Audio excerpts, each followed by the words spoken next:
You can.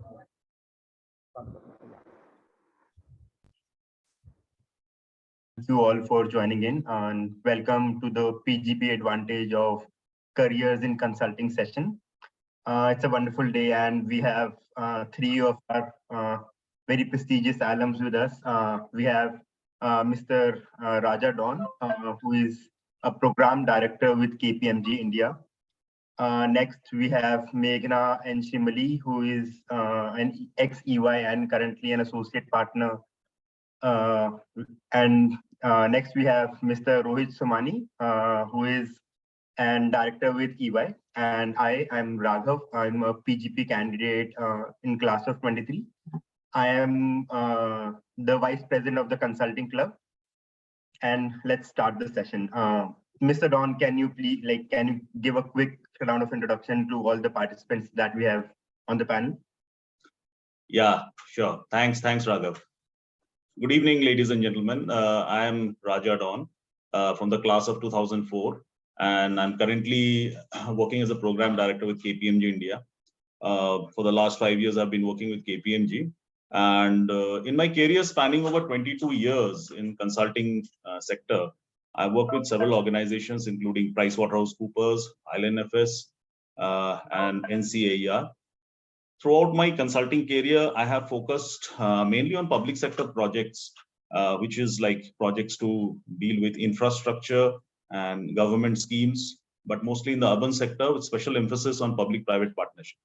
So this has taken me to work through projects funded by the central government, state government, local self-government, as well as by the Asian Development Bank, World Bank, DFID, and so on. So that in nutshell is my background. I guess, Raghav, you can pass on. Thank you, Mr. Don. Thank you. That's a wonderful experience for you to have one of our panelists. Now, I would like Meghna. Can you give a quick introduction for all the panelists that we have, for all the attendees we have? Sure. Hi, my name is Meghna Shrimali. I am a graduate of ISB class of 06. Since I got out from ISB, the past 17 years, I've been working with Ernst & Young till 2 months back. And 2 months back, I joined IBM Consulting as an associate partner. During this time, so my overall experience is about just over 20 years. And during this time, I've had the opportunity to, while I've worked with Ernst & Young, I focused mostly on the public sector, but then in between, I moved to Europe to work closely with multilateral development agencies like World Bank, European Union, African Development Bank, etc. I then moved to the US, where I was based out of Washington, DC, and I was the global account manager for the World Bank group. During that time, I was focusing on Latin America. So I then moved for a while to Brazil and Peru, where I worked with the country leadership of Ernst & Young, Brazil and Peru, and also the World Bank. Upon my return to India in, I think, 2016 or 17, I was then tasked by Rajiv Memani, our CEO, to set up EY Wavespace, which is Ernst & Young's innovation hub. So then I set that up in Mumbai, and I was the Ernst & Young India lead for Wavespace. Then after a couple of years of doing that, I then joined the agriculture and social sector within public sector. So all this while I've been focused on the public sector, but then have also been doing these things on the side. And yeah, 2 months back, I have joined IBM Consulting as an associate partner. Thank you so much, Meghna. Mr. Rohit, can you give a quick introduction for all the attendees? Hi, very good evening to my co-panelists, to Raghav, and to all the attendees who are attending this session today. Quick background about me. I am a pass out of the class of 2016. I'm currently at EY. I'm a director in the turnaround and restructuring strategy practice. We broadly help companies who are underperforming to restructure and reboot the company. My background before coming to ISB, I did my, mostly have an experience in finance. In 2009, I did my graduated from Xavier's, did BCom in 2011, I cleared my chartered accountancy exam. So before coming into ISB, I had mostly experience in finance, audit, and due diligence of M&A transactions. Yeah, so that's a brief introduction about myself, and I can take more questions along the way. Thank you everyone for such a good introduction. So like I like when I joined ISB, like I also had these like aspiration that I'll be I'll work in consulting, and I had a lot of questions while way back when I was like in my application phase, so to say. What is the life of a consultant? How do I decode life of a consultant? What are different career paths in consulting? If maybe any one of you want to share your experience as your life as a consultant over the years. So maybe I Raja, can. would you like to start? Oh, go ahead, Rohit. Go on, Meghna, please. Go ahead, Rohit. No, I was only going batch wise. I thought Raja kind. No, please. But go ahead. No, please go ahead. You have a wonderful checkered experience. See, I would say in one simple line that the life of consulting is extremely mobile. I mean, that is the first thing which comes to mind. You guys just have heard how Meghna has been moving all over the globe. So that is, most of the consultants are like that. I'm not saying all. If you are into hardcore consulting, your clients are distributed across the country, across the region, across the globe, and everybody wants you because they want to pick your brains, and that is what you are selling. So at end of the day, you have to be at the client's place. So that is one characteristic which is very common within consulting. The second is that the life of a consultant is that he has to do everything himself. He doesn't have a secretary, he doesn't have most of the time he doesn't have an infrastructure. He has to have his own printer, his own, you have to type your own reports, you have to do your own analysis, correct your own data. That generally happens. But at the same time, paradoxically, he has to also work with a team. So that is also one of the things which is very, very important and kind of a common point in all consulting. So I think these are the three things which I broadly see as the life of a consultant. I don't know what exactly the question you had, Raghav, in your mind, but whenever you say what is the life of a consultant, these three things come up top in my mind. Over to you, Meghna. Meghna, please, if you want to add something on what. Sure, I actually interrupted Rohit, so I think you should go first. Rohit, please go ahead. I would just say that in terms of, I think Raja has covered most of the parts in terms of, what does the life of a consultant look like. Just to add to some of the things is, as Raja mentioned that, you need to be mobile, you need to be at the client place. So I would say broadly, it's a people's business. Like you are interacting within the firm itself, you would be interacting with people who you are going to work with, your peers. As you grow more senior in the practice, you'll have a team, you'll have to manage a team. So there's a lot of people management. From a client point of view, there's also a lot of relationship management. And there are different levels to the relationships. Early in your career, it's going to be more about it's focusing on the execution. Client will give you a problem, you need to solve and then solve the problem and then present your ideas to the client. But as you become more senior, it will become more on like building business relationships, like being able to forge trust with people who will then remember you for all the work that you've done, and then may come back to you with more work. So I think it's a lot to do with people. It's a lot to do with having intellectual rigor also, because the entire consulting space broadly, if you really break it down to its essence, is about problem solving, right? Business problem solving. So, to be able to solve business problem in today's world, you need to be up to date with what's happening in your space. So in that sense, there's a lot of time you need to spend to continuously learn yourself, which is why ISB is a great place to start, because you sort of get a lot of go through so much content in terms of different domains, different academic knowledges, which is, I would say, foundational to, you know, solving client problems in the future. So I think that is also, I would say, just to add to what Raja said, and yeah, obviously over to Meghna to kind of share her experience on this. Yeah, sure. Uh, I would say one word comes to my mind in life of a consultant: flexibility. Like, and uncertainty, huge amounts of uncertainty. People ask me, so do you work from home or do you work from office? And I have no idea how to answer that question. On any given day, in any given week, I am either at the client place, I am either in a flight, I am in office, meeting partners or vendors, etc.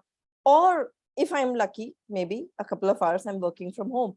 And there's no routine. So there's a huge amount of uncertainty, because you might set out your entire next week, I'm going to do this, I'm going to set out to achieve this, and suddenly some client fire happens, and here you are running off to godforsaken places across the country. And I know Raja said I've had a global experience, but since I joined the agriculture sector, since I've been focusing on that, my life's been spent going to places like Ranchi, Bhopal, etc.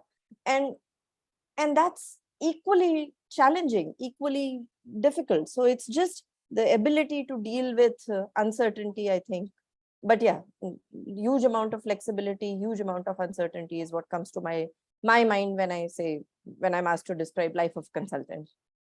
Thank you so much. I think this gives a very good picture about what is a life of a consultant. So moving ahead, like people say, like, what are different skills required, how a professional can move, is a professional suitable candidate? Mr. Rohit, like, do you have any kind of, like, do you want to share your experience? What are the top skills a consulting firms is looking for in their potential candidates?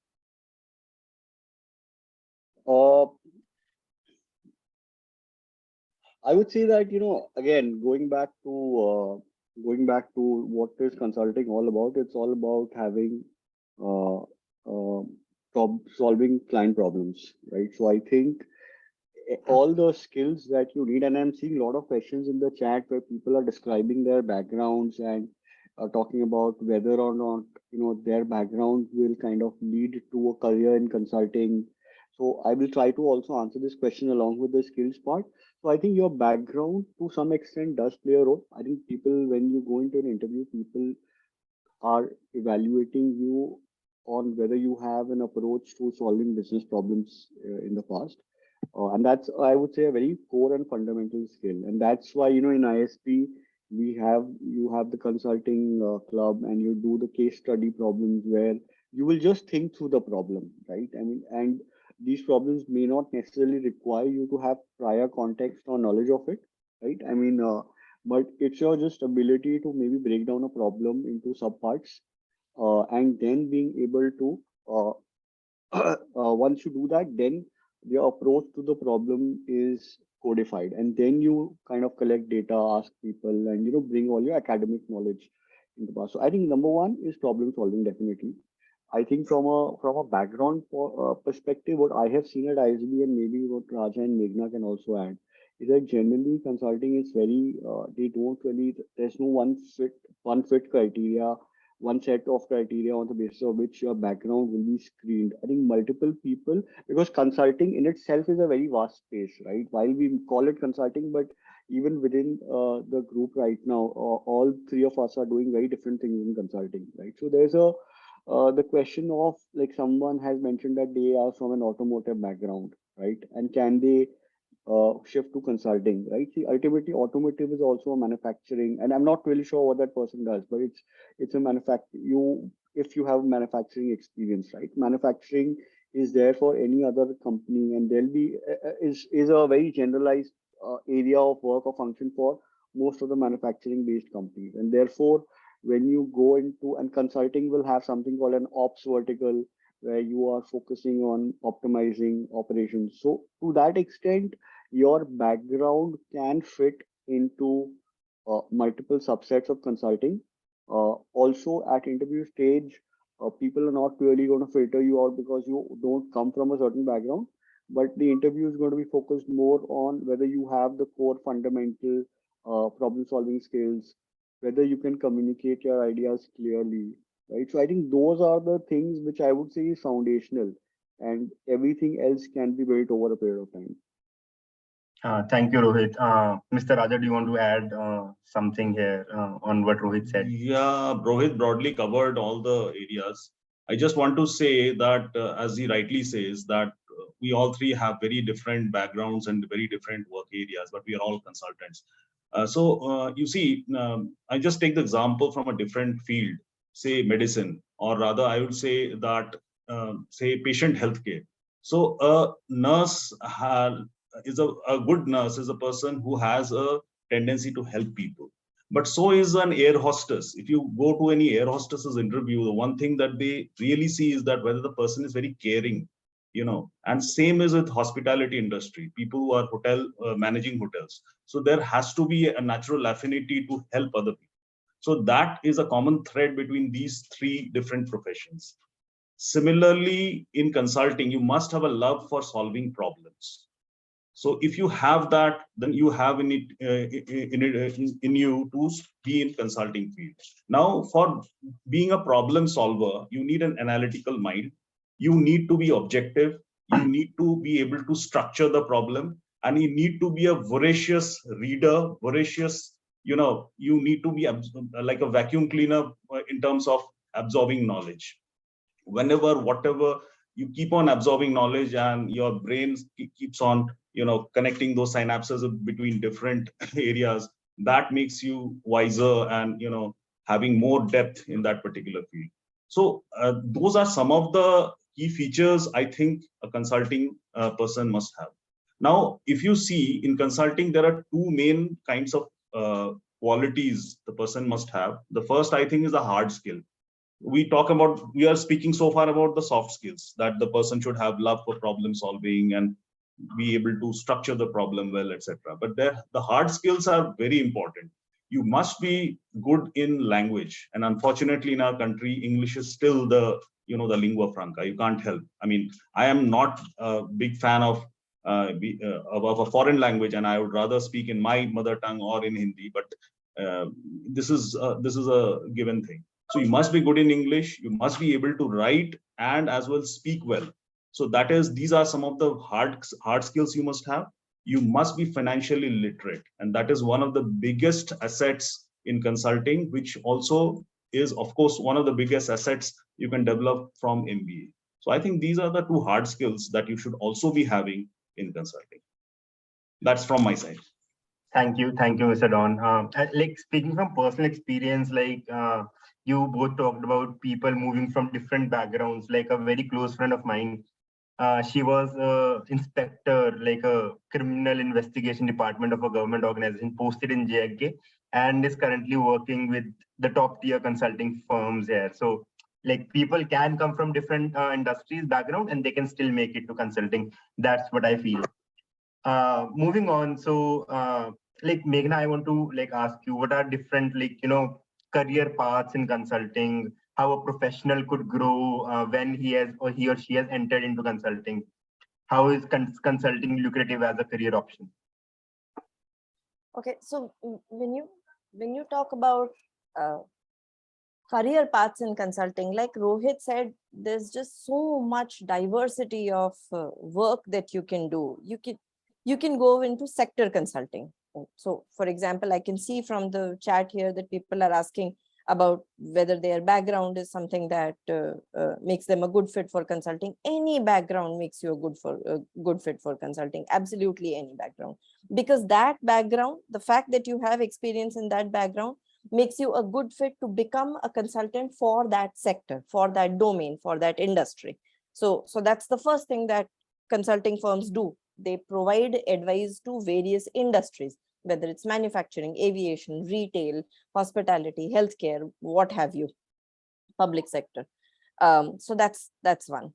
The second thing is there's a huge amount of also what I would say functional consulting. So, for example, a kind of thing that Rohit does, but related to that. So Rohit is part of the transaction advisory, earlier used to be called transaction advisory or strategy and transactions team, and which is where he helps companies get back on their feet, for example.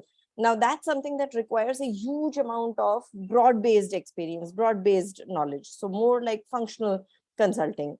How is it that you can help an overall firm? So not necessarily focused on a domain or experience in a particular industry. The third, I would say, which is something that I pursued for myself for a while, and I've done these three in my 18 years of experience, 17 years of experience working with Ernst & Young. The third is innovation consulting, and that's really hot these days. Across firms, across functions, across industries, firms are asking more and more of their consultants to asking them, how is it that we can become more innovation friendly? How is it that we can engage better with startups, etc.? How is it that we can engage more with the entrepreneurial community? And that's something that is a third career path. So, for example, I was responsible for setting up EY WaveSpace, which is Ernst & Young's innovation hub. And that's a path that you can take. These are the three that come to my mind. Thank you, Meghna. Mr. Don or Mr. Rohit, do you have anything to add here? Perfect. So, we have talked a lot about consulting. So, I want to briefly touch upon your ISB experience. How was your life at ISB? I want to start from you, Mr. Don. You were the graduate of the 3rd or the 4th class of ISB. How was your experience at ISB that time? Rohit wants to. Okay.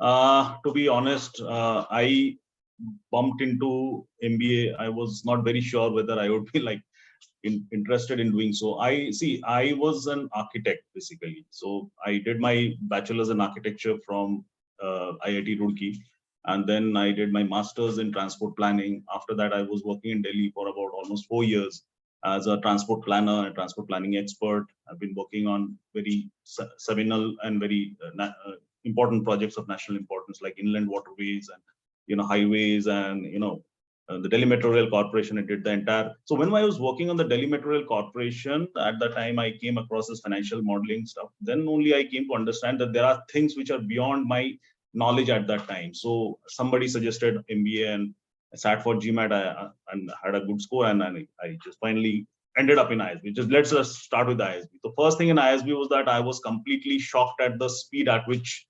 the information was thrown at us. So I still keep telling people that doing MBA, especially from ISB, is like drinking from a hosepipe. You get drenched, but your thirst is never quenched.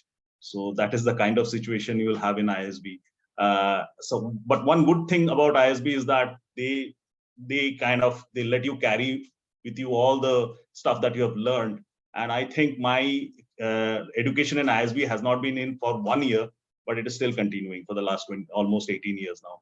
I still go back to my old notes at certain points in time, and I just love to go through them. I mean, and I discover layers of those case studies that I had studied at that time. Those companies, some of them have even gone bust and all.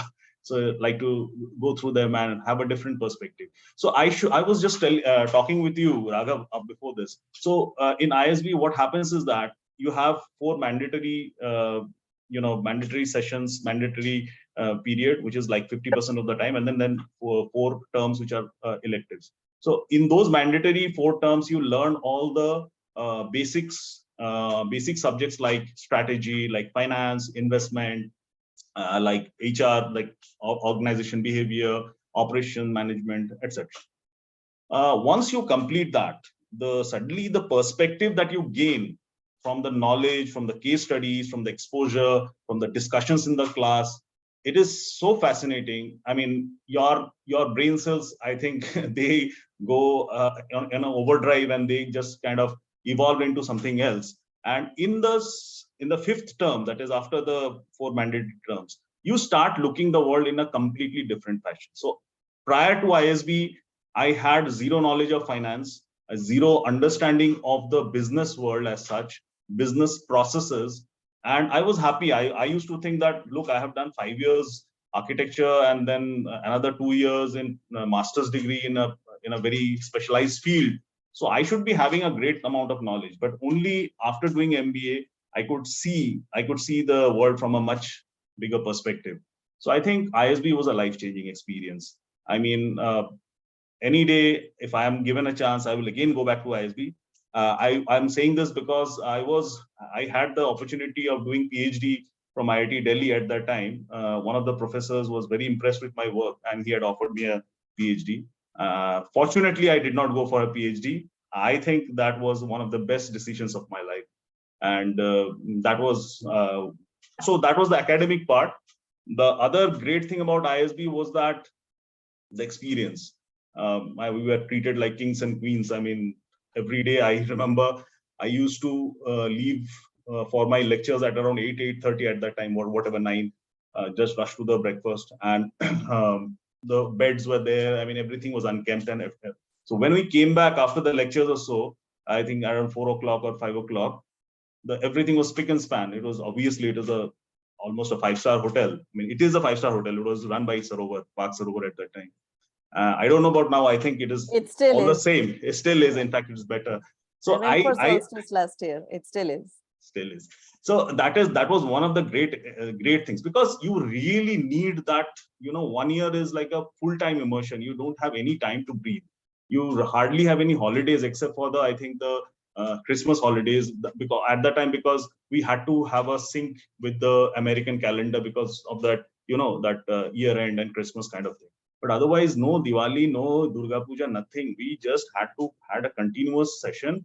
And the best part is that we never felt, tired, because every time you felt tired, some professor or some other course or something used to light up your brain somewhere.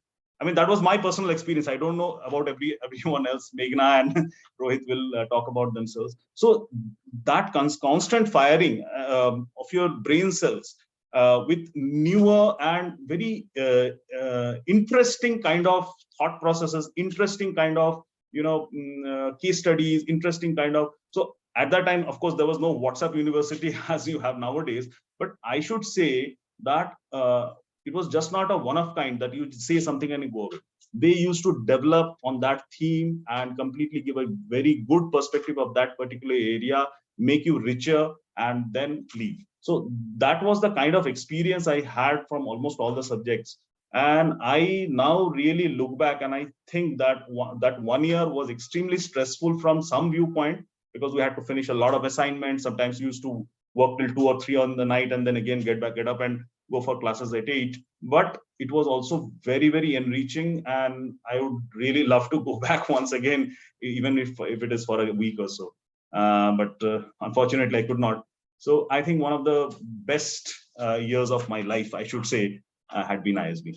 Thank you. I think that's very well said.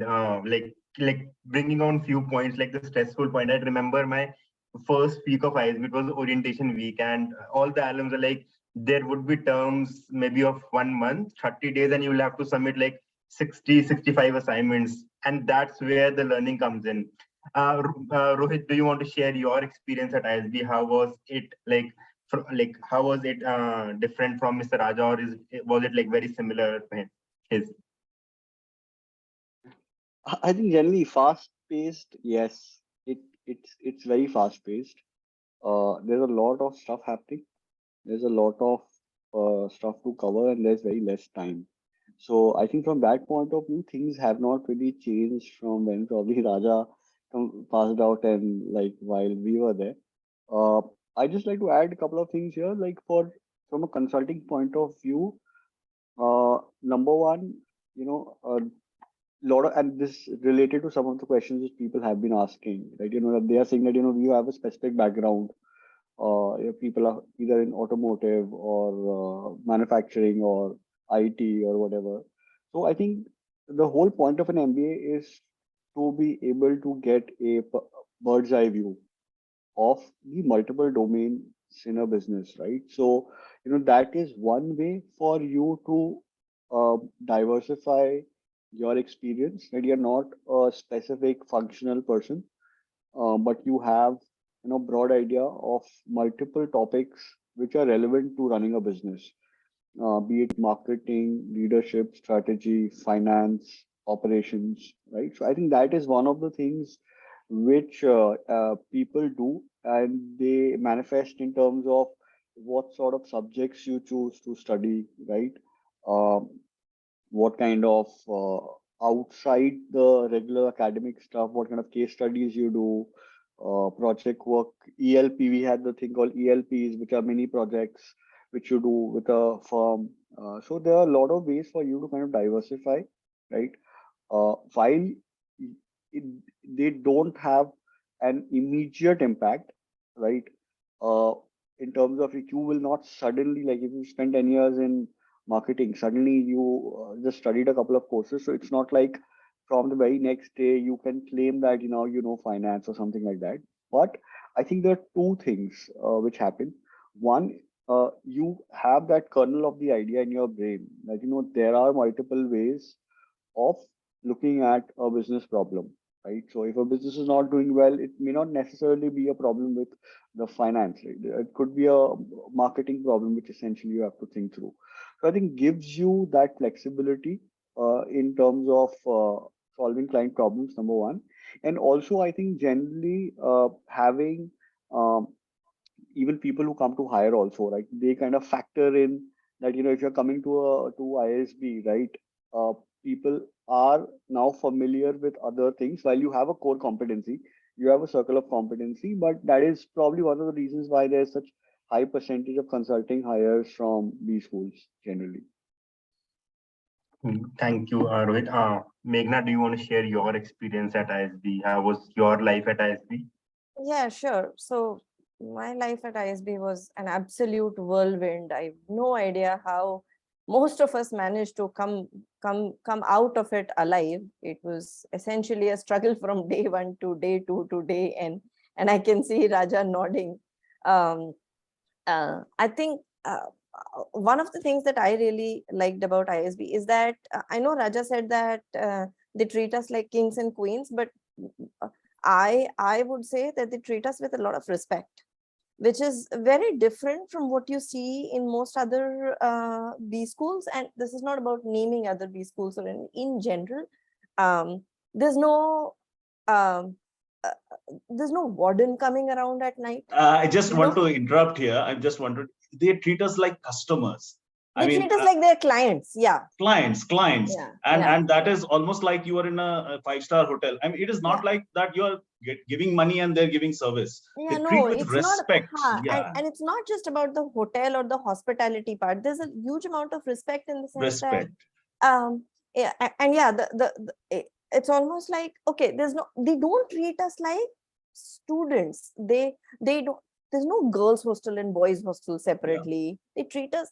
They don't care if we miss classes. All they do is, if you miss more than 3 classes in this, your grade will go down. That's it. They just align the incentive system accordingly. They treat us like adults. They treat us like adults. And that's the best thing about ISB, which is so different from so many other B schools. There is no point in penalizing students who are here with their spouses and their children, who've had great careers beforehand. Raja had a good career. I had a career beforehand, and then to come into a B school which treats you with the kind of respect that you have had in your work life, makes it that much more better. So that's one thing that I took out of it. The second thing was the absolute mind-boggling diversity of people that you work with. And I know diversity is a word that gets thrown around a lot. And also, I know that a lot of times, even in this batch, I'm sure a lot of you would be pointing to some of your colleagues saying, "Arey, wo to diversity recruit hai." Do not do that, because you don't know when that person is going to turn around 5 years later, 7 years later. They're going to have a career that you just dreamt of. There's a reason they are here. They are as good as you are, you just took a couple of finance courses and you just directed yourself towards consulting, and they're directing themselves towards some other live stream. So one thing that I learned is that in ISB we tend to become a very judgmental of each other, which is so ironical. And here I am 17 years after I'm done with my ISB, and now when I meet my fellow colleagues, my batchmates, there's a mind-boggling variety of life choices and career choices that people have taken. One of my colleagues has published a book. There's Ankur Warikoo, who's done something else altogether. There are people in investment banking. There are people who became consultants and then they realized, my God, I was alpha throughout the class. I was an A-lister. I was a dean's lister, and I was made for consulting. And we all thought, and then 1 year down the line, they were like, you know what, I want to do something entirely different. And that's great too. So I think the relationships, and there's a huge amount of hyper focus on networking karo. There is so much hype and hoopla. I'll tell you what, if you don't attend a single high tea, if you don't attend a single alum meet, if you don't talk to a single recruiter outside of your interviews, the only networking that you need, the only networking that will help you is the networking with your coordinates, the networking with your group mates. You don't know where they're going to land up 15 years later, and you're going to need them big time. And that's going to be your network. I know I can say for sure that today Raja's contemporaries are CXO people. My contemporaries are director and partner level people. So do that networking. It's okay if you don't attend alum meets, and अलम कुछ नहीं करने वाला है, वो अलम अपना job में ही दुखी है. अभी 6 महीने पहले तो उसकी जॉब लगी है, क्या कर लेगा तुम्हारा, वो रेफरल ही तो दे देगा. So thank you, Meghna. So like you touched upon people starting something on their own. So like I want to ask my next question on the similar lines. Like, what are prospects of an entrepreneur who is coming into ISB and he is planning to move into consulting? Mr. Rohit, if you want to share some of your thoughts, like an entrepreneur planning to move to consulting post ISB. Again, as I said, I think the answer still remains the same. Now, see, even if you're an entrepreneur, right? I mean, there is no reason why someone would filter you out, that they will not take you, right? So I would say, as long as you are, if you have established a business, right, and then your interview stages, your questions will be more around, what was your thought process behind going into your startup, what was your product. So there will be maybe a different set of questions which will be asked to you because you have a different background, but no one is going to kind of filter you out just because you are an entrepreneur. Yeah. Can I quickly add to that?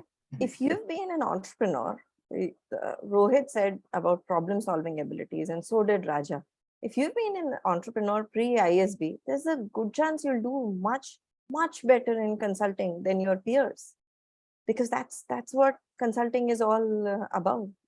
Problem solving all the time. You're either solving problems of your clients or your partner bosses or your vendors and alliance partners or your team, or a combination of all that, so absolutely, you've grown a business, you've succeeded or you've failed, you've hustled your way, and that's what consulting is all about. The client is going to call up at like 10:45 in the night, and that goes to, I see Vishnu Shankar and Pritish Gupta, they're asking work-life balance nahi hai kya? Nahi, promise nahi. So for the first few years at least, nahi. Actually, you know what? Baad mein bhi nahi. So yeah, entrepreneur, if you've been an entrepreneur pre-ISB, you'll actually do better in consulting is what I feel. So we are talking about consulting. So did anyone of you three was part of the consulting club when you were at ISB? Like I am the vice president of consulting club right now. Was any one of you the part of the club in your batch? I was, but I never attended it. It just made me feel really bad about myself. To be honest, I didn't even know that there was a consulting club in our times. Of course, there was. But it doesn't really need to be in the consulting club to get into consulting. Yeah. Neither at the same time. I mean, it does not have any correlation. I'd be in a consulting club and may or may not get into consulting. Absolutely. And Rohit, you?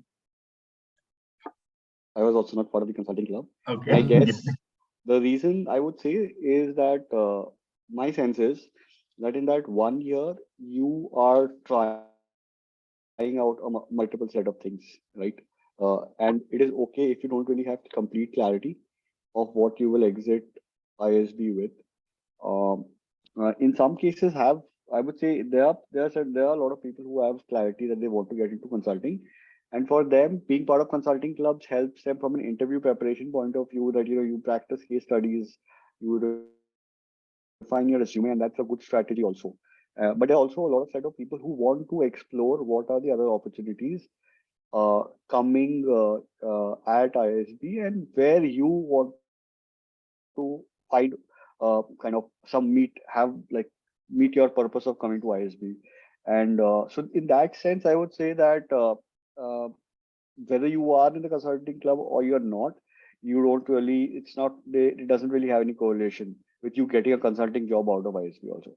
In fact, I would also go further to say that a lot of people from our batch, even after they graduate from ISB, switch into consulting after a couple of years, right? So, I mean, like, why would you only draw the finishing line at your ISB graduation, right?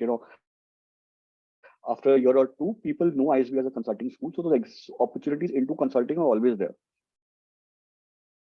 Okay, so speaking from my personal experience being the vice president of the club at ISB, so we as a club do a lot of learning and development activities to help first of all explore and spread awareness about what are the different roles for all the candidates, all the students at the cohort, and then help them prepare for their consulting careers, how they can ace it, what kind of recruiters there, how the placement process works. So that is something, and this is true for every kind of role. Maybe it can be something related to product, maybe finance. We have different clubs at ISB which helps you to ace your career and get into that career stream, career path there. So moving ahead, so there's a lot of questions. Does ISB give advantage to people who are coming from a consulting background already? So Mr. Don, do you want to share something? If coming from a consulting background helps you get into ISB easily? I don't think again there is a correlation between your background and getting into ISB unless that background shows that you have achieved something great in your life. So in my particular case, I mean, I don't know whether I can count myself a consultant. Of course, I was a transport planning consultant prior to ISB. And in fact, also in terms of the income tax, I was a consultant. So I was, in fact, for all practical purposes, a consultant. In those years, what really helped me was that I won a national architectural design competition organized by Delhi Development Authority. It was a big deal because it was basically one of the, I mean, all the top architectural firms had participated, and we were two young guys who had just got out of the college and won it. So that was counted a lot in terms of my, I mean, admission. Of course, getting admission into ISB, you have a number of parameters, which includes your academics, it includes your past achievements, which includes your professional experience so far, and it also includes your GMAT score. Of course, there is then essays and other things which are there. So what ISB looks forward is not just one particular aspect of your background.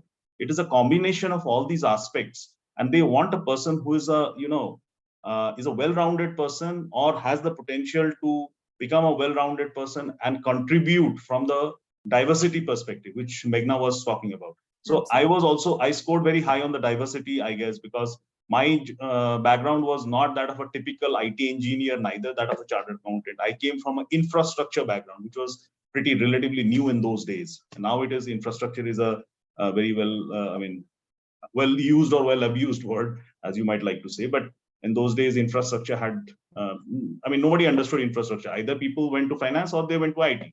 So in my days, I in fact made infrastructure fashionable. I took out some, magazines while in ISB. People came to know, understand, acha, this is infrastructure. So basically, if you have a unique perspective, you can show some spark in you based on your previous academics as well as your experience. Then you stand a good chance to get into ISB. Whether you are from consulting or product management or media, it doesn't really matter. I don't think that way ISB really admission teams looks into it. Yeah. Meghna, do you want to add something? I saw that you No, I think I can't be more articulate than Raja. I think he's covered everything. I do want to answer the question that Krish Sharan S has put. I'm currently working for a boutique consulting firm after having 2 years of experience in manufacturing. Is it possible for me to get into MBB without an MBA? Okay, so to be honest, getting into MBB without an MBA is tough. What you could do, however, and that's a longer route, is that you could get into the in-sourced service arm of MBBs. So McKinsey has MCKC, exactly, and they do some fantastic work, and that's a great way to get your hands dirty, etc. Keep in mind though that basically if you're in Bain Capability Network, Bain employees will be your clients. So it's a service function. That's why it's called a service function. But then through there, you can get into it. But yeah, without an MBA, it's rather difficult. MBA is like a graduation. I think that's very relevant for me. I was part of the Capability Network before I came to ISB, and like planning now to move into MBB is very easier through an MBA than taking the longer route, which Meghna suggested. So my next question is people talk about Hyderabad versus Mohali, and all of these comparisons. Do you think there's a preference for consulting firms for either of the candidates, like as a recruiter, or there is any kind of a bias that anyone has to get into consulting, or any other campus-related bias? So when I was in ISB, that was 2005 and 6, there was just one campus. But I know when I recruit from ISB too, I know there's no difference for us. Mr. Rohit, do you want to add anything? How was because you were from a class where both the campuses were present? I don't think so. There is any difference in terms of why would no one is screening on the basis of campus, number one. I think if at all the screening happens, it's going to be based like the same criteria are applied to students across both the campuses. So, if someone is on the dean's list, for example, right, how does it matter whether he's from Hyderabad or Mohali, because he has proven his credentials through his acads. So yeah, no distinction. And I think one can also probably go back and people can look at a couple of LinkedIn profiles of ISB alumni, in case they can trace. So even if you look at a data point of view, I think the equal number of people who make it into the consulting jobs from both campuses.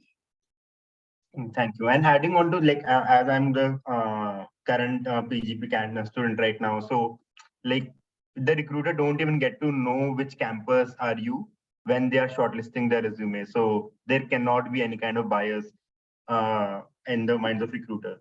Yeah. Would you mind, Raghav, if this question gets answered from Vishal A? Does impact consulting lead to a good career in public policy? I know these, those who have like a niche kind of career focus, usually they don't get a lot of focus. So is it okay if I take like 5 seconds to answer them? Yeah, definitely. So definitely. Vishal, impact consulting absolutely leads to a good career in public policy. go for any of the big four. Raja, go call Raja now, stalk him, and he'll probably give you a job. So, so yeah, if you're from a background of rural development, agriculture, rural development, social development is hot sectors to be in. I am from that sector. So absolutely, yeah. And I think this is more for you from Tawfiq, Ismail, Raghav. What other firms visit ISB apart from MBB? There's a whole host. And you know what, Tawfiq, if you get into ISB, and if there's a particular firm that does not visit ISB for recruitment, you can get them to visit. Comes back to Raja's and my point about ISB lets you do anything that you want. You tell them that I want to break down this wall and make another wall here. They'll say, okay. I think that's very true. We can call any firm, like there is a placement agency called CAS. We just give them the names and they bring those companies to us. So there is a lot of global consulting firms for the global offices are also recruiting from ISB. So that's definitely there. So my next question is primarily focused on what are chances of very like a diversity and like a military candidate getting into consulting. I know there is one in my batch who is aiming for consulting this year. He has some shortlist. So Mr. Raja, if you want to share something on that. So I will give you one anecdotal evidence. I mean, in my batch, there were at least a few military people. One guy, I think he was a major, Kulmeet Bawa. He is now the SAP India CEO currently. So that is a pretty good success that you can consider. There are a few others who are based out of USA now, mostly are into IT. What I think a military guy does is that they understand the value of processes, which is something which is very important in consulting, because ultimately what consultant does, the first thing he does, in whichever sector he is, he tries to understand the process of that particular problem. So business process understanding, which is of course common to almost all the subjects, but at least in consulting, it is very important. A military man has in his blood, because he has learned the value of discipline and go through a process. I mean, if you are not going through a process and trying to achieve the result, you will be penalized in military. You cannot do it. You have to follow up certain rules, certain processes. So that is one value which military men bring in. Having said that, you have to pick up some hard skills. It is not as if ISB, and Rohit was very right. I think many people may not have noticed it, and that's why I'm reiterating it. Just 1 year at ISB does not make you, a kind of an expert in anything. Just 1 year, I learned accounting for one term. One term is how much? Five weeks. Can I just challenge a CPA or a chartered accountant? No, I don't know. So what it does is that it gives you that kernel of thought, that idea that, look, these are the things in accounting, these are the things in investment analysis, these are the things in corporate finance, and they are important for these reasons. This is how the entire business process is like. So what ISB does is that, if I say in Hindi, aapko thoda Vishwaroop darshan wala karwa dete, jo Krishna ji Arjun ko karwaye the. So they kind of make you aware of the world, okay? And after that, as Meghna was saying, it gives you so much confidence that, yeah, kuch bhi kar lenge, I can become the Prime Minister of the country tomorrow. And in fact, one of the economic advisor, I think Mr. Subramaniam, he's from ISB. I mean, ISBNs, after you complete the course, you have enormous confidence. That is one thing which I think everybody would agree. Because the kind of shit that we go through at ISB, after that kuch bhi chalta hai. I don't know. I have answered the question or digressed too much from it. Yeah. So in terms of military people, even I had a couple of military people in my batch. And okay, here's a hard stat for you. The person who's asked, he's put it anonymously. Neither in Raja's batch nor in my batch, I don't know about Rohit's. And even in other batches, I haven't come across many, or even a single actually military background person who've joined consulting. So that's So that's, call it anecdotal evidence, call it, what's happened so far. Maybe you're the one who'll change it. You never know. However, while Raja talked about all the things that will help you from your background to succeed in consulting, here are some of the things that will make you stumble in your consulting career. If you have a military background, you'll have to unlearn a lot of things. Like all of my colleagues in ISB who had military, ex-military background, went to form their own startups, went to join healthcare firms, etc. I did have a few people who were very senior in armed forces, etc., and who were my reportees in EY. Here is where I felt that they struggled a lot. One is that feeling that I have, the feeling of feeling entitled, that I have this level. So then how can this person who's a client, who's a civilian, how can they talk to me like that? Clients are going to say anything to you. If you sign up for consulting, you sign up for being told anything by the client. You got to hear it, you got to take it on the chin, and you got to get up again the next day and do it all over again. So that's something that you will have to unlearn big time. The second thing that you will have to learn is, Raja mentioned hard skills. I would say functional skills. Get your presentation skills under your belt. Get your Excel spreadsheet skills under your belt. And don't expect, you might actually join at the lower rungs in consulting. Even if you're a manager, you will have to get your hands dirty. You can't delegate it. This is not the army. You can't delegate everything. And get your review skills under your belt. So those are the things that will be a little difficult. And those are the things that, military, ex-military people stumble on when they find. And also ability to work with a diverse workforce. There are going to be women, there are going to be people who are much younger than you. Deal with it. You made a choice of coming into consulting, deal with it now. I just want to add one thing. I just remembered one thing, that in KPMG, my reporting partner is an ex-Navy officer.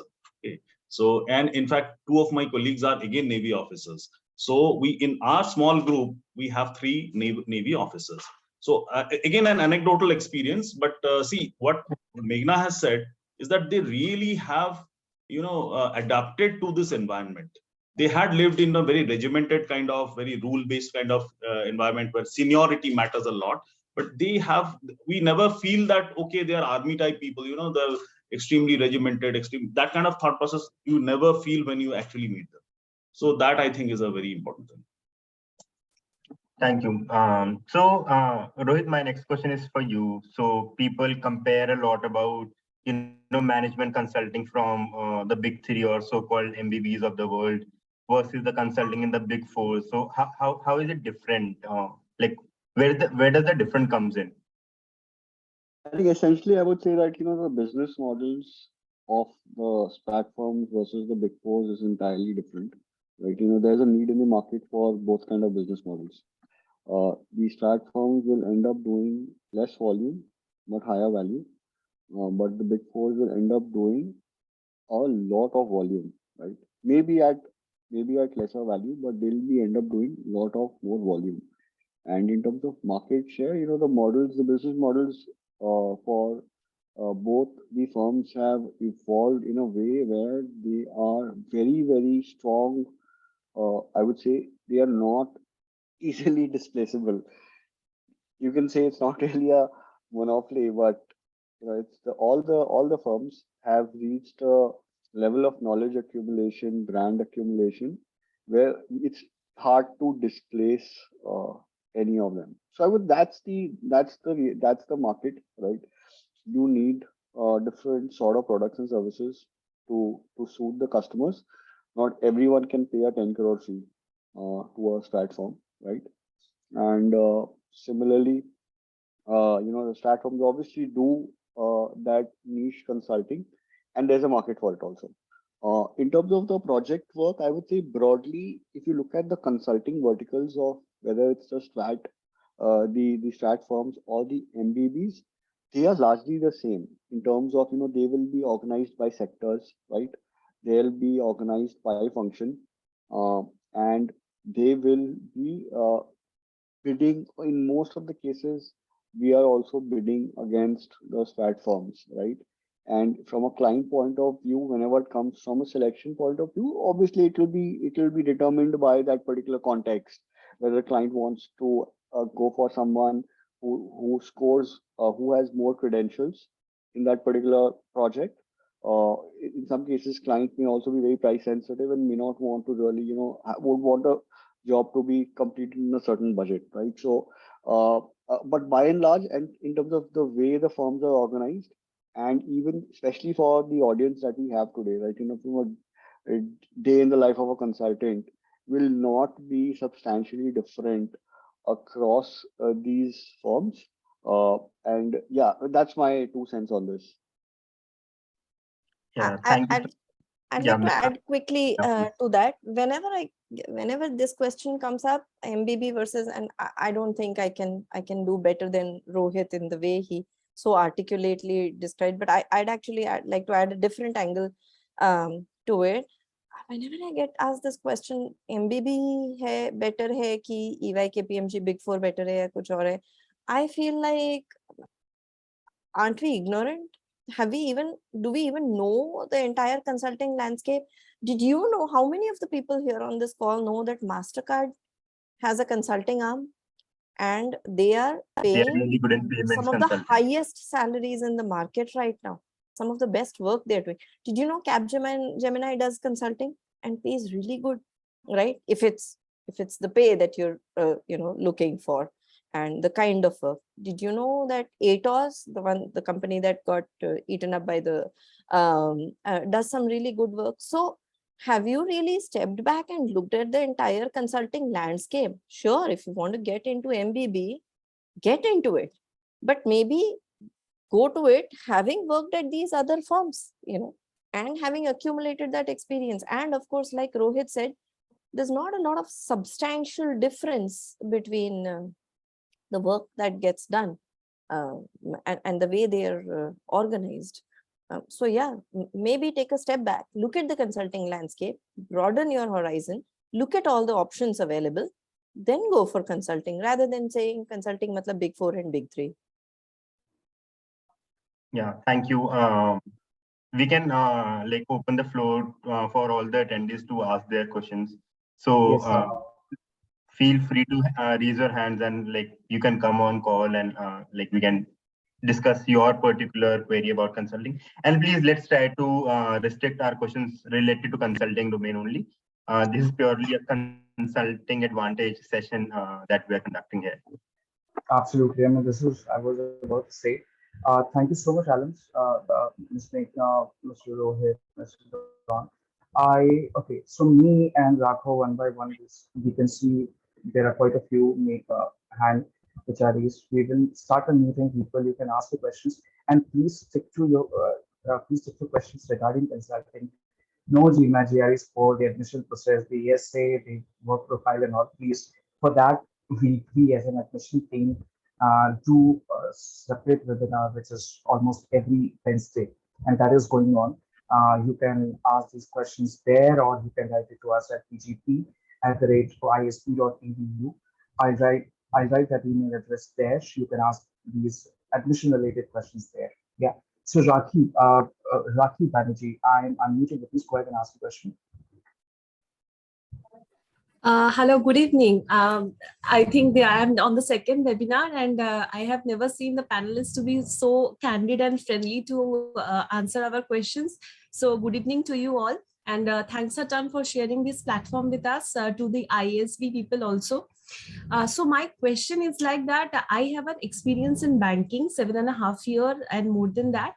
But I think consulting is something which has brought to me, introduced me to ISB, because in my head I was searching for a job, where I can really get into solving people's problems and go beyond the limitations. So as a whole, if I want to pursue something where I can do some impactful work, maybe abroad, so what would be the opportunities once I pursue the PGP from ISB of working abroad?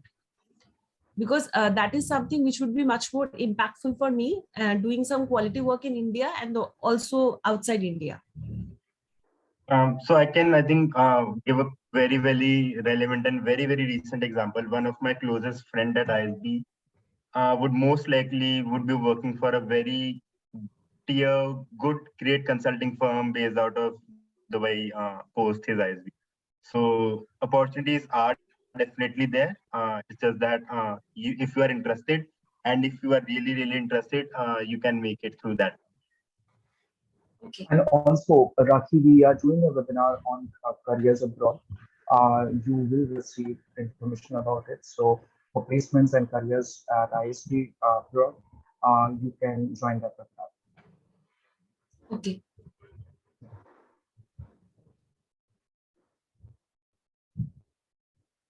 Anurag, please unmute yourself and ask a question. Hello, good evening, everyone. Thanks a lot for your time to the prospective students here.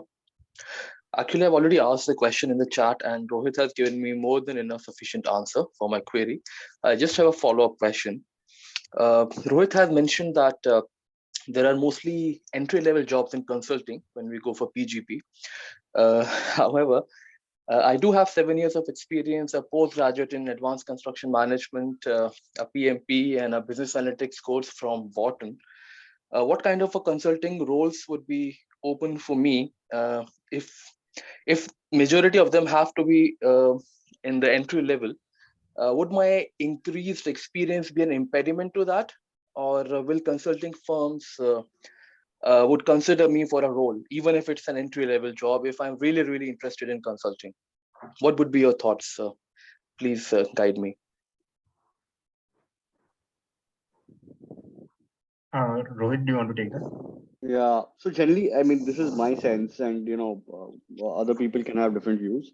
See, most of the consulting jobs which will be there on campus are for some sort of median experience of about 5 years, I would say. Maybe 3 to 5 years sort of will be the kind of sweet spot for consulting to hire. And these will be more, when I say entry level, I mean to say that, if you're talking about a Big Four or a McKinsey, there'll be like something like an associate, junior associate sort of position where you would typically go. In some cases, maybe a senior associate also.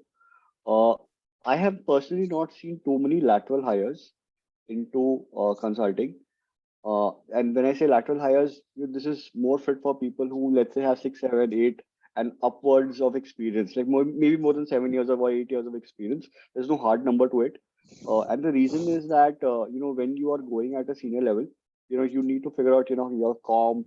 The firm also needs more time to evaluate you, right? So for those kind of profiles, you will have that would definitely not be something which is relatively more easy, I would say, right? While it's not something which does happen, but it's relatively less, number one. In terms of, yes, whatever steps you've taken to kind of build your skills on analytics and all is great. Will definitely help you demonstrate that you have the skills to crack consulting. But the process essentially for you to get selected remains the same, which is you will be given a case study. You need to show that you can solve the case study, right? So yeah, it's going to be more focused on what kind of problem solving skills that you can do, what kind of acads do you have. So it's going to be driven by a multiple set of factors, not just your experience. That's my 2 cents on it. Okay, thank you for your judgment call here. I feel that 7 years experience is neither here nor there in terms of consulting looks for in entry level or lateral hire. Anyway, I have some really great feedback from your end, and I'll work on that. Thanks a lot for your answer.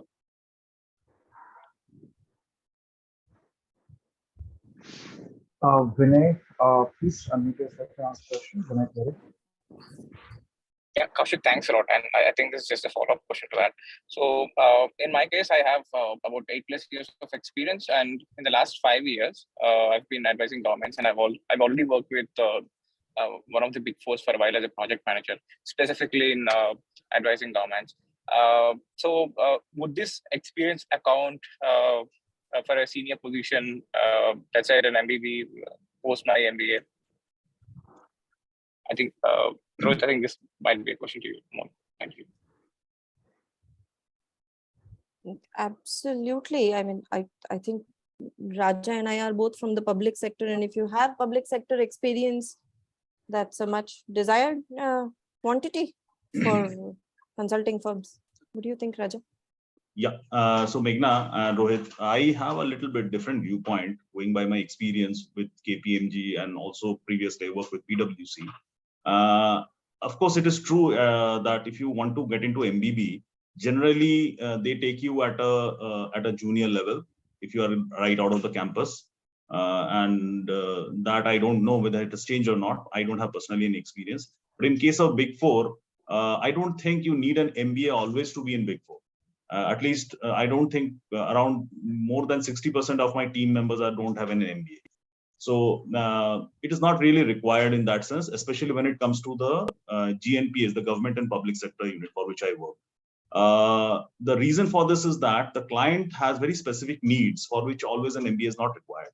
And as Vinay, you have already worked with one of the Big Fours and you have already worked for the government. And from which I come, I have actually worked for the government throughout my 22 years in career. So I know for one thing, I am very sure that you will get a placement, and you call it lateral entry, you call it anything. You will get a placement. If you are 8 years, then you might be placed most likely as an assistant manager. That is in KPMG. It is a similar role, which is almost same almost everywhere. In MBB, I am not very sure. In MBB, most likely you will start at a junior level, because that is what I have seen in other cases. Few cases I have seen.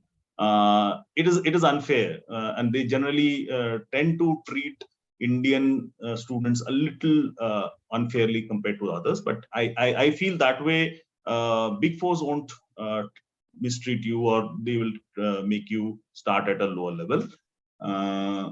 And I think.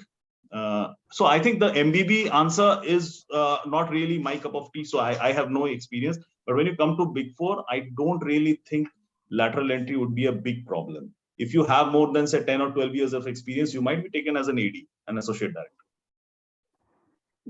However, with a little bit of a caveat, they'll probably, to begin with, they'll probably not put you on the partnership track, because they'll test you out first. So they'll take you as an SMR, a subject matter resource. Lots of experience in manufacturing, never done consulting, 12 years of experience, come as an SMR, grind the wheels on the road for a couple of years, and then we'll see if we can get you mainstreamed inside the partnership track. Correct, Meghna. Actually, what I'm telling from my experience, but probably it could be so that from day one in my career, that is, of course, I was a consultant. I was never a non-consultant as such. So even prior to ISB, I had a 4 years of consulting experience. So your profiles, my profile always had been a consultant. So that way, I personally may not be I have not felt that way. But yeah. But yeah, I've recruited people like that. Say that side baad mein aana andar. Yeah, thanks, Meghna. Thanks, that's quite helpful. Just another contrasting question. Because I worked in Big Four for a while, and I think there's a strong impetus and there's a strong compulsion for consultants or managers to pursue business development. I just would like to know what is the significance of business development? Let's say when you start early, post MBA as a lateral entry, any of the big MBB or Big Fours. So may I take that question? Yeah. So see, Vinay, since you have worked in a Big Four as a manager and for the government, you might be knowing that from AM level itself, we encourage people to be in the business development field.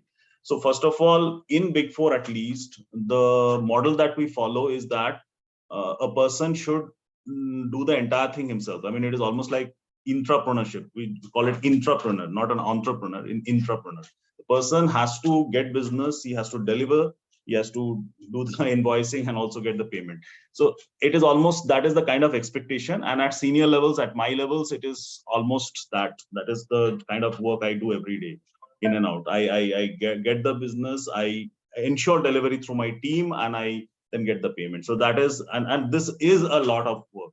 So this is the model that is followed by almost all the big fours, except for certain silos in big four, which may or may not be following this. I don't know, Rohit and Meghna might give a different view, but at least in KPMG and even in PwC days also have seen, when I was quite junior at that time, people who can bring in business or who can help the client to, realize that these are the areas wherein that particular firm can help him and thereby gain some business, is always preferred and always favored, and which is, I think, right way to reward somebody, because end of the day, all these firms are doing business.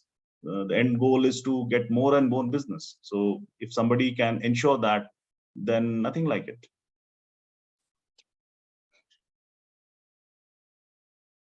Yeah, great. Thanks for your inputs, Raja. Yeah. Vinay, I hope that answers your question. Yes, Karan. Thanks a lot. Over to you. Vanshi, Ravi, please unmute yourself and ask a question.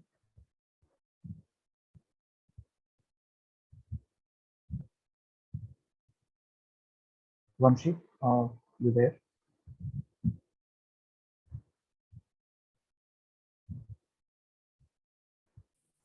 Hello. No worries. Hello. Yes, Vanshi, yeah, go ahead. Yeah. Hello, everyone. Thanks for your valuable time. I've been working as an income tax inspector from the last 4 years. And prior to that, I've worked as an auditor in Indian Audit and Accounts Department as well. So while in the department, I dealt with the big four, like as in they come and advocate their client, and we try to extract as much tax as possible from the client, as an SSE, which we call. So what kind of roles will suit me better in consulting?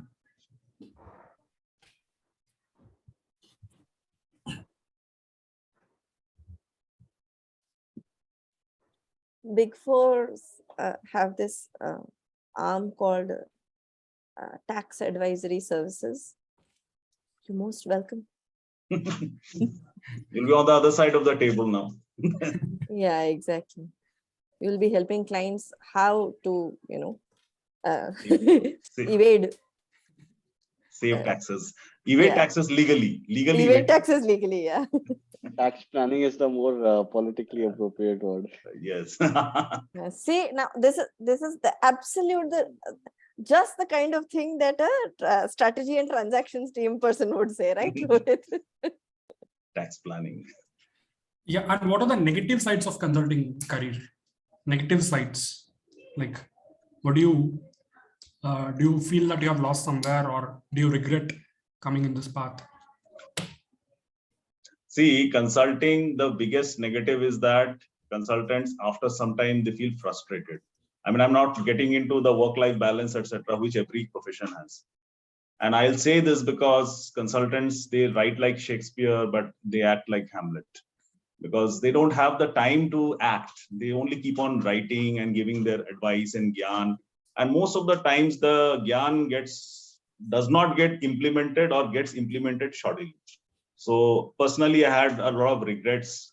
So those are some of the negative aspects. You feel sad, you feel frustrated at times that with so much effort, whatever you have thought and you have kind of, projected, all that comes to a naught. But that is how life is.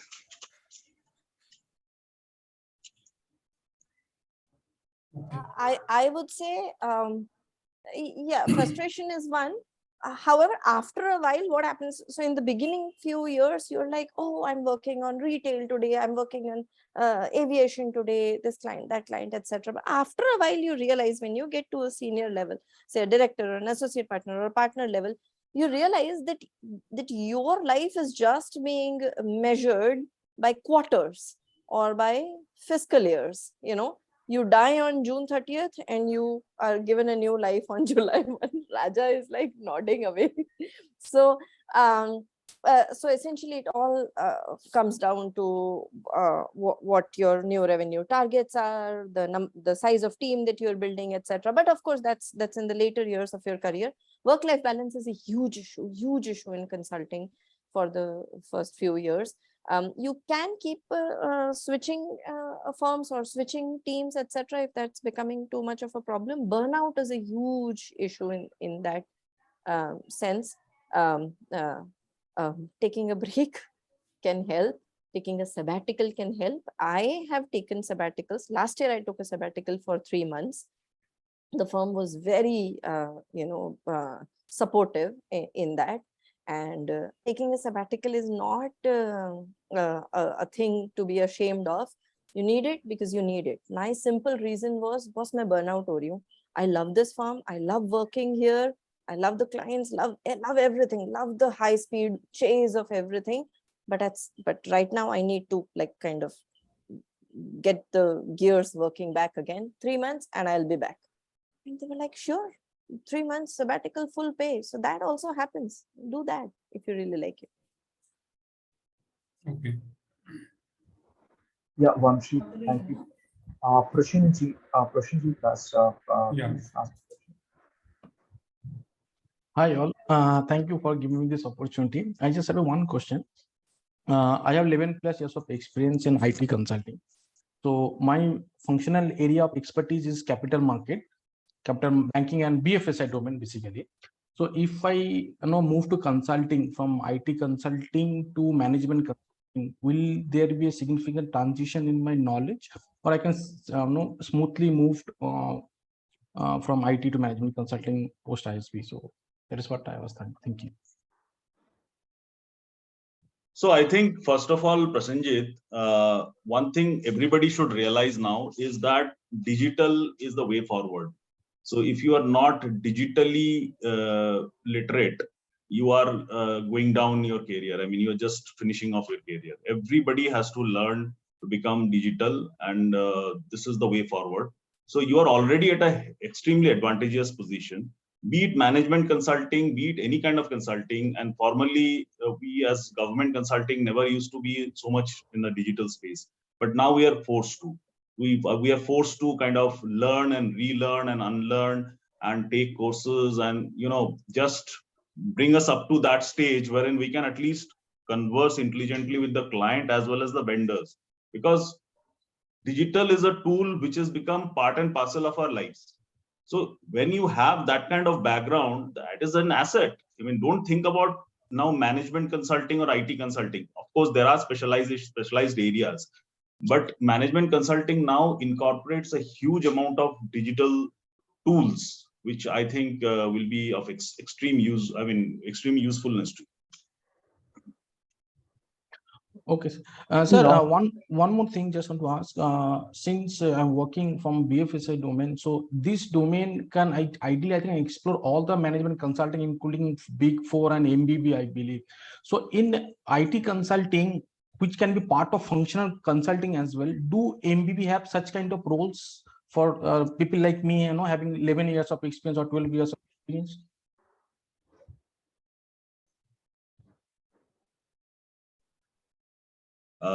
Meghna or Rohit, you want to go with that?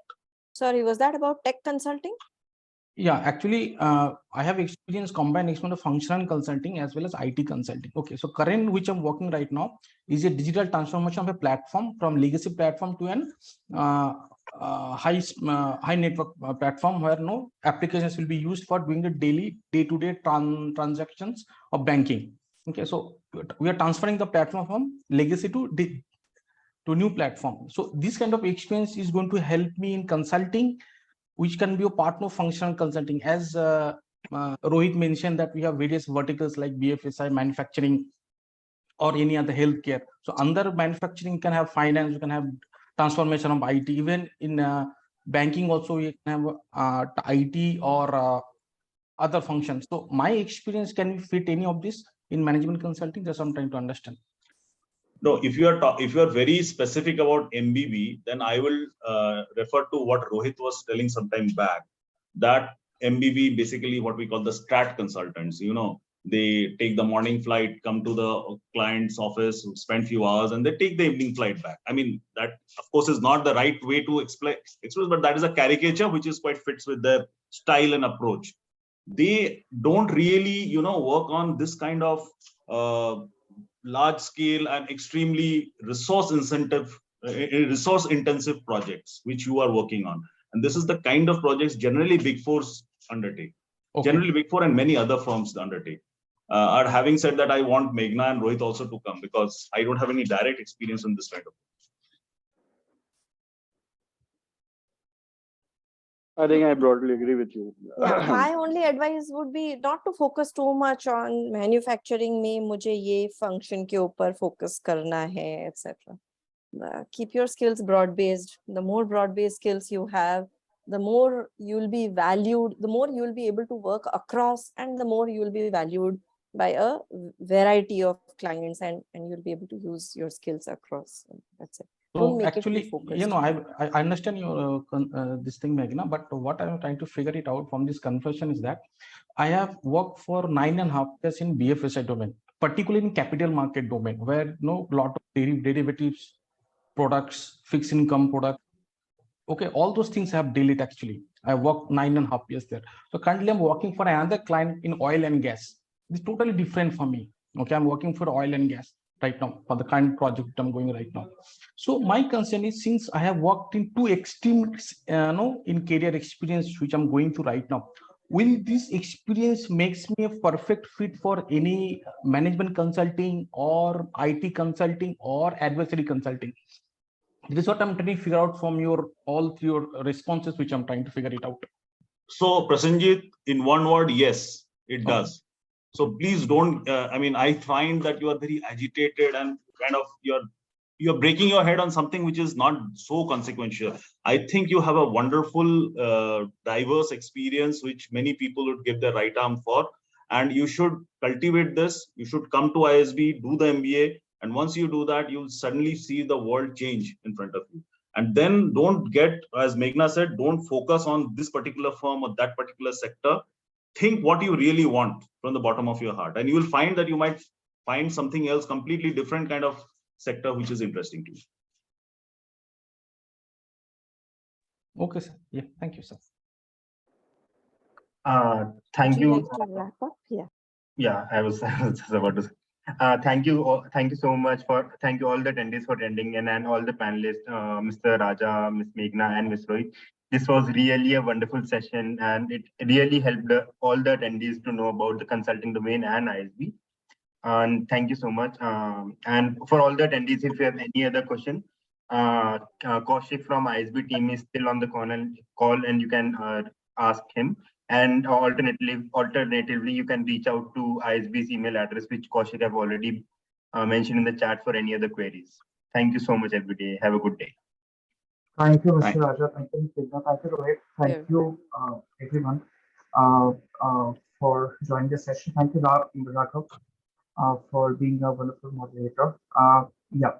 So me and two of my other colleagues from my ISB PGP admissions team, we are here to take all the questions, whatever you have with regards to consulting and admissions. Yeah. The rest of all the panelists and not all the can. Yeah. Thank you so much. Thank you and good night. Thank you, everyone. Bye.